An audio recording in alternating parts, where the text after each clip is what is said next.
আসসালামু আলাইকুম রহমতুল্লাহ। সবাই আশা করি ভালো আছেন। দেখেন ওমানের কি পরিস্থিতি। ৪ বছর হয়ে গেছে আমি আসছি, এখনো এরকম বৃষ্টি দেখিনি। শিল পড়তেছে দেখছেন, কত বড় বড়। সবাই ওমানের জন্য দোয়া করবেন। এখানে বৃষ্টি একদম, মানে কি বলবো, একটু করে আধা ঘন্টা ১ ঘন্টা বৃষ্টি পড়লে পুরা পানি হয়ে যায়। এটা ওয়াদি আসছে দেখেন, মেঘের সাথে একদম পাহাড় বাজি গেছে। পুরা মস্কেটা তো আরো বেশি, এখানে তো যা কম, মস্কেটে বেশি। একদম পানি গলায় গলা হয়ে গেছে।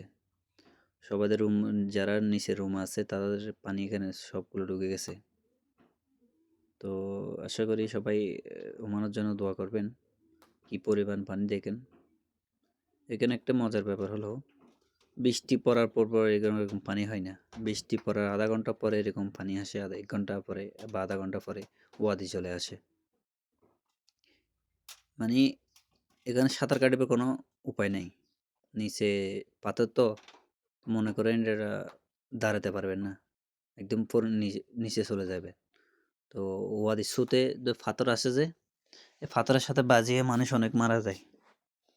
তো এখানে তেমন রকম মানুষ মারা যায় নাই।